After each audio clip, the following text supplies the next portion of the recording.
हफ्ते में एक बार सेक्स करना चाहिए। हाँ, एवरेज तो मिनिमम करना ही चाहिए।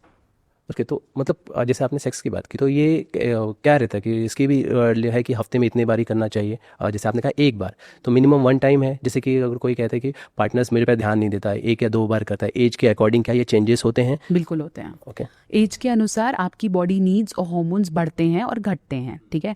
जब आप कार्य प्रणाली में हो, मतलब आप यू आर वर्किंग, जैसे मुझे अभी कमाना है, मुझे ग्रो करना है, मुझे घर लेना है, मुझे गाड़ी लेनी है, तब क्या आपका पर्पस शिफ्ट हुआ हुआ है, ठीक है। तो ऐसे समय पे हो सकता है कि आपकी अर्जेस उस लेवल पे स्ट्रांग नहीं हो, आप थक जाते हैं, आपका वर्क कुछ और है। तो minimum once a week is what doctor recommends, the book recommends, okay. कि एक बार तो इसलिए करें ताकि आपकी बॉडी एक्टिव रहे और आपका आपके पार्टनर से जुड़ाव खत्म ना हो, ओके। ठीक है। अगर आप साथ रहते हैं तो। अगर आप दूर दूर रहते हैं, लॉन्ग डिस्टेंस में हैं, जैसे कई लोगों के पार्टनर्स इंडिया से बाहर है, वो इंडिया में हैं, डिफरेंट वर्क प्रोफाइल्स हैं, ऐसे टाइम पे फोनोसेक्स और डूइंग इट ऑन फोन और डूइंग इट, ये भी तो म्यूचुअल मास्टरबेशन हुई ना जब आप फोन पे करा रहे हो, राइट। ठीक है, वो भी हफ्ते में एक बार सेक्स का पार्ट माना जाता है।